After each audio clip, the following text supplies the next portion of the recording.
and she is a doll. Y'all gonna love her. I can't wait to hear what she talks to you about today. This is Miss Mary Moss. She is the CEO of Divinely Designed LLC, a ministry and business devoted to helping women share their transformational stories. She is a word wizard. Okay, I'm all about word wizards today. Okay, Mary will help you take your words from dull to divinely designed. Miss Mary, take it away. Thank you so much. Wow, there have been so many great speakers already.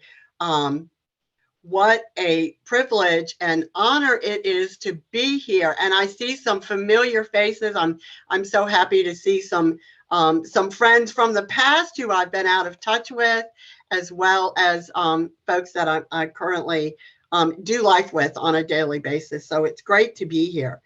And the topic that I'm going to talk about, I had a great lead in, by the way, and a hard act to follow. So bear with me, but I think that so much of the content is so relevant. I'm going to talk about using storytelling to supercharge your business. And I don't mean like telling fairy tales or making up stories about your business, because really, when we're talking about social selling, right? Because when we are in business and we have customers or clients, it's about relationships, right? We want to form relationships. We want people to form a relationship with us because they have to know, like, and trust us before they ever spend a penny on a product or a service that we offer, right? So we need to make our business personal. We talked about that principle of talking to that one person. We need to be very clear who our audience is, because if we try to talk to everyone, if we try to get everyone's attention, if we try to sell so many things to so many people, we're not going to be relevant to anyone, because we're going to turn off more people than we attract. So we need to establish that relationship with us, and our relationship with our clients. So how do we do that? There's a lot of research about brain science and how the brain works, and storytelling. It's one of the very first things we're ever exposed to, right? As children, we hear stories read to us as children. And don't we remember when we learn the ABCs, we tell a little story, right? We sing a little song. And the reason that we do that is because when we engage the parts of the brain that are not necessarily related to what we're trying to do, our brain does a better job of retaining the information. So by combining the lesson with the song, our brain, even now, don't you, when you start thinking about the alphabet or want to know how to do something alphabetically, don't you go A, B, C, D? I mean, it's just a natural thing. And so the reason that matters is because it's the same thing with stories. When we start to tell a story, once upon a time, we immediately grab the attention of our listeners or our readers.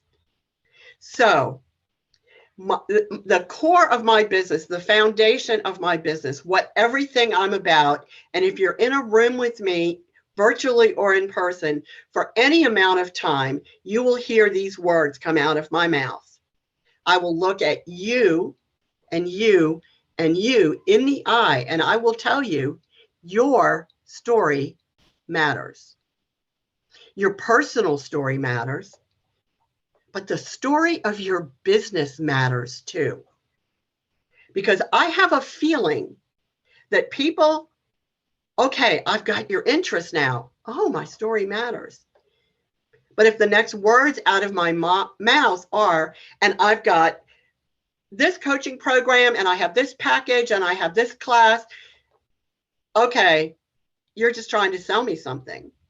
But how about if I share with you that the reason that is the foundation of my ministry and business, because they're really one and the same, is because I remember when I felt like my story didn't matter. What I had to say wasn't life-changing for anyone. It wasn't important or significant. I was just a regular old person living a regular life. And you know what? We were brought up in a family where you don't really, suck it up, buttercup. So a lot of the painful experiences, normal, regular experiences that we had, and then later in life, some of the truly maybe devastating experiences, we're never told that that experience that you had matters, not because you had the experience, but because of the transformation of how you moved past that. If you were divorced and now you have a thriving ministry to help women find alternatives to divorce, don't you think that women who are struggling in their marriages are going to relate to you more, because it's like, oh, she gets it. Oh, she understands how I feel. So one of the things that we need to do is think about, what story are we telling with our business? The speakers before talked about, if all you ever do is try to sell products to people, using a strictly mathematical theory, if you're on social media, if you're emailing, if you're talking 24 hours a day, 7 days a week, we'll do 6 days a week, we'll give you a day off to catch your breath and do some grocery shopping. But if that all you're doing is selling, every time people see your face, see your post, see your logo, you don't have a very good chance of your business thriving. I talk about when I wrote my second book, it was when I experienced the grief of losing my mom. Now, okay, everybody experiences grief. And I stayed in the grief a long time. But what happened is not that I was in the grief and not all the hard, painful, sad parts of that grief. The reason I wrote the book and the reason it matters is that I found healing and hope through and after the grief experience. And through the grief, there were some powerful lessons that I learned about myself and about other people. And so the reason that I wrote that book, the reason that story matters to people, is not because of the grief, which is a universal experience for all of us, whether it's grief of a loved one, a pet who is our loved ones, right? Or the loss of a job. Or how about 18 months of COVID, changing our whole world, upending our whole lives? What I have found through going through the grief of losing my mom and then coming out to find hope and healing is that there is hope and healing possible. I'm finding stories of Felicia shared a few minutes ago, how she turned her occupation into a vocation and into a business. And she beautifully shared how that came to happen. And everybody in the room now wants to support Felicia because of her story. Even if we're not animal lovers, which I think all of us were, which who's not an animal lover anyway, right? But that's what it's all about. It's not about, I'm selling products. I use the example of Bombas socks. Have you all heard of them? They don't have any seams in the socks, which, hello, I know a lot of people who have sensory issues, and I have some minor ones, but they have no seams in them, so they're very comfortable. But that's not why I like them. Do you know why I like them? Because for every pair of socks they sell, they give a pair away to homeless organizations. because the biggest need that they have been told by homeless shelters is the biggest need is socks, clean socks, comfortable socks, because that's a luxury, right? They make sure in every commercial they sell, almost all they talk about in their commercial is, hey, we have these great socks with no seams and they're so comfortable. And now we have, dozens of different colors and styles. Oh, and by the way, we give away a pair for every pair we sell. I want to buy their socks because I can do good in the world just by buying a pair of socks, just by meeting a need of myself. It's a great story that they tell about their business. Just like Felicia's great story.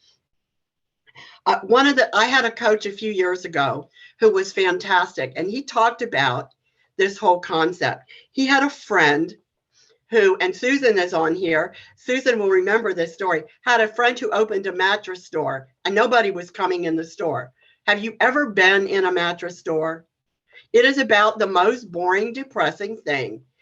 And I would never plan a day like, oh, let's go mattress shopping. It comes down to where you literally, your mattress is falling apart and you need a new mattress. So what this friend advised his friend to do was, you're not selling mattresses. You're selling a good night's sleep. So when he changed his story around, when he changed the story that he was telling about sleep and became an expert on sleep, then he became like Bombas Socks. He did all kinds of research on sleep and he helped people all the ways, essential oils and medications and meditation. And oh, by the way, I own a mattress store. I know everything there is to know about sleep. Who would you buy a mattress from? Someone who's an expert on sleep, right? It's genius. And if we would think about our stories more than we think about wanting to make a sale, wanting to promote to a certain level in our company, if we sell makeup, our story is not that we just want to sell a bunch of makeup. Why do we wear makeup? We want to feel better about ourselves, right? When we wear makeup, we have more confidence. When we have more confidence, we show up as a better version of ourselves. That's the story. And it's not just that the makeup matters. The smart people who are selling makeup are selling the mindset change as well. If you're depressed, you don't want to wear makeup because you don't feel good about yourself. You need to feel good about yourself on the inside so that the makeup you wear to enhance your external appearance reflects what you feel on the inside. So I hope that makes sense to people. And I hope that kind of opens your eyes a little bit to some different ways of thinking about how you approach the sales copy, the words that you use. What are the words that you use? What are the words that you're saying about yourself and about your business and about your customers? We want our customers to win, right? When I buy Bombas socks, I'm winning because I'm getting some fantastic socks that are really cute and I'm changing the world. And I didn't have to get off my couch. I can even order those puppies online. But I feel really good when I do that, right? That's how we want our customers to feel. When I work with someone who doesn't believe that their story matters, my job, when people buy a drill, yeah, exactly. When I can work with someone to help them believe that their story matters, it's because I want them to use their knowledge, their wisdom, their experience, their journey to being transformed and victorious to serve as a lifeline for the next woman coming down the line who might be where they were at that time. Maybe they're overcoming drug abuse, or maybe they were in a relationship with domestic violence, and they have overcome that. They've moved on. They've either, remarried. They've become self-sufficient. They've gotten their children into a better situation. They now have the coping skills that they need to deal with life. But there are all these other people that were in that life that are still living in the situation that they were living in. And so they need to tell their story so that they can be a lifeline for others. That's how I market my services. Not that I'm not the best writer, I'm not the best coach, I'm not even the best talker. I can talk a lot, but I market myself because I want to help you divinely design your words to change the world. One person, one reader, one paragraph, one positive thought in the world to help people believe that what they went through matters. And more than what they went through, it's what they did as a result of it. It's how they overcame that. It's what they went through afterwards to be a roadmap and a lifeline for others. So I hope that's helpful. I talked a lot about brain science and how the brain is attracted to stories and how our messages stick better when we use stories to talk about things. If you are a solopreneur, you're it, right? You're talking about your story. But if you're part of an organization, if you have a team, if you have people that you regularly collaborate with, or even if you have satisfied clients, who better to tell your story about your business, about your product, about your service than satisfied clients? One of my coaches all the time, boy, if we give her a compliment, she's like, oh, that's great. Will you send me a 30-second video telling people that so I can play it the next time I'm in a room and I need proof that I'm as good as I'm saying I am? It's genius. What better person to tell your story than someone who won, someone who became the hero of their own story because you poured into them, because of a service that you offered them, because of a product that you offered them. And there's some really easy ways to do that. You don't have to overthink it. You don't have to overcomplicate it. Because most of us, especially if we're in a product-driven business, if we can flip it around, not to think about, oh, you should get this, you should buy my products because these are all natural products and no trees were killed and no animals were killed. Okay, I'm still not there.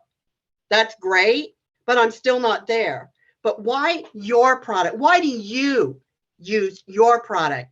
Why did you decide that this was the product you wanted to sell? What were your personal results? What is your story about this product? Whether it's essential oils, whether it's candles, whether it's power tooth drills, no matter what it is, you need to personalize it and tell why it's personal to you if we want it to be personal for our clients. So I could go on, obviously, forever. I'm passionate about this subject, but I would really like to open it up to anyone who has questions. If you have questions about your specific situation, I'd love to answer them. I'd love to get your comments, your questions, suggestions from anybody, if that's okay, Haley. I'm all about Absolutely, a conversation. Absolutely. I think everybody's... Anybody have any thoughts or questions or comments about that?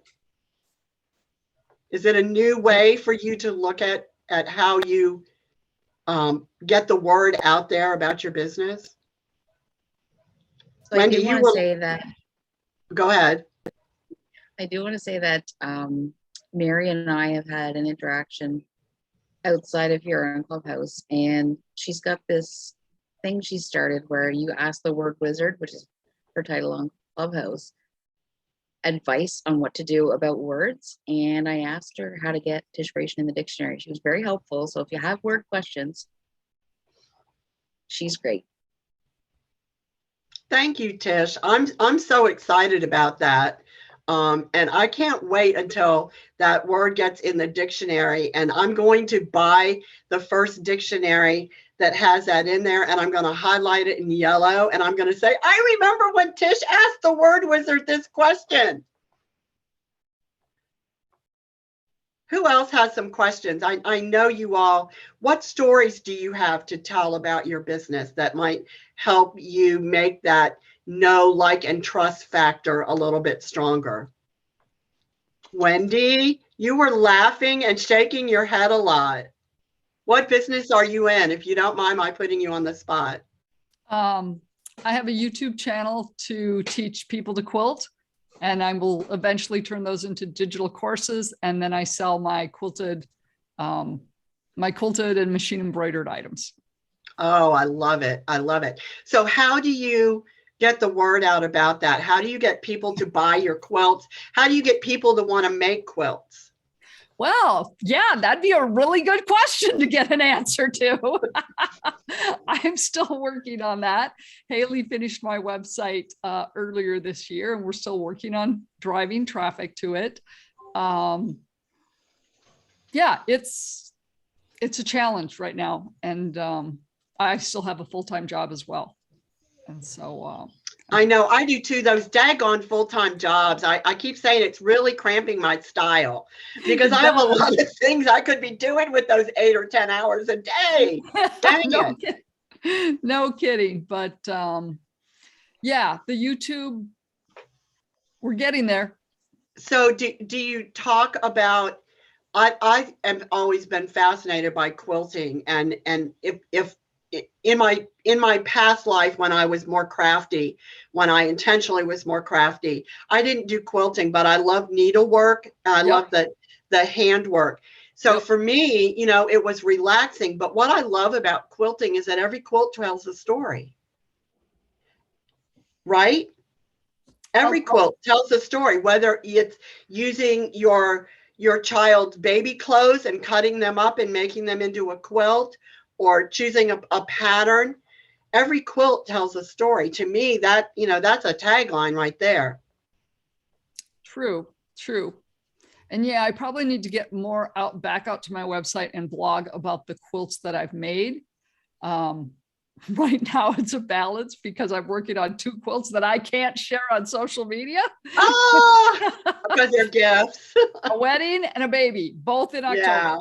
And yeah, so I love it. I love it. That's always a balance, but no, I like that. So, but I've started to blog when I first set up the website about, the quilts that I've given. Okay, this is why my niece's quilt is about coffee, and how she was saying, hey, everybody else in my family's gotten a quilt, and why haven't I yet? Oh, I would love a quilt about coffee, but that's another story. Right. That's another story. Yeah, you've given me some ideas to think about. And I'll admit, it's a struggle for me to figure out the stories for that. But it's good. It's my happy place. A little food for thought. Yes. Who else? Anybody else have a story? Haley, did you have something? Has got their hand up. Lourdes. Yes. Hi, it's hand up. Yes. Yes. Hi, it's Lourdes. I'm so I have a different situation. I'm not sure how this can work for me, but I own an event space. And so I cater to parents who wish to celebrate their child's birthday parties in our space. But then also I host pop-up shops for small vendors. I host Zumba and yoga classes. So I don't know, what story do I tell to who, or how would I work stories into a business that has okay. so different Your business is all about celebrating the happy moments in our lives and having fun.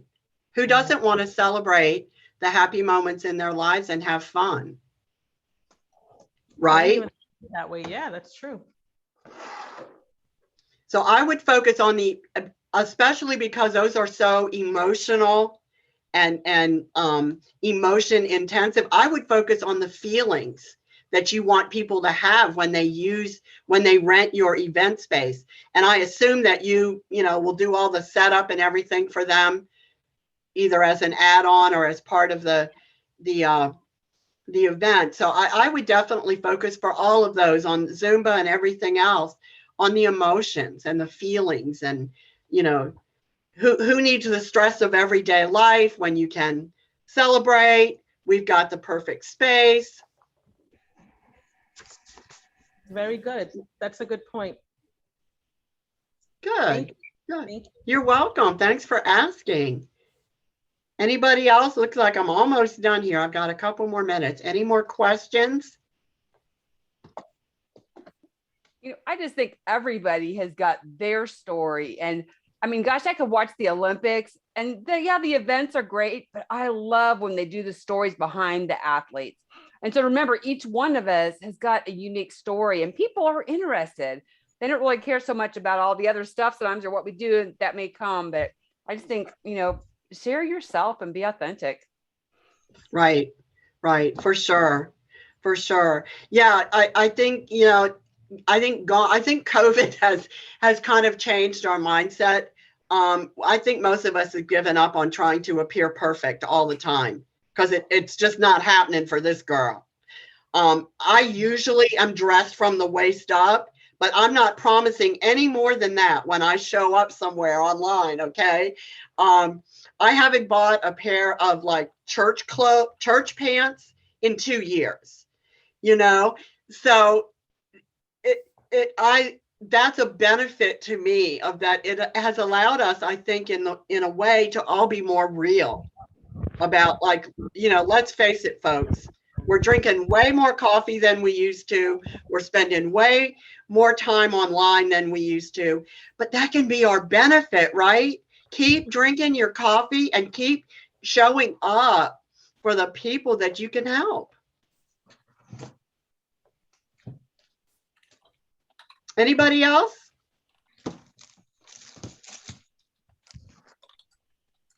Okay, well, thank you, everyone. Thanks for Wendy for letting me put you on the hot seat, and Felicia for you didn't know I was going to share your story, but thank you because they were both just great examples.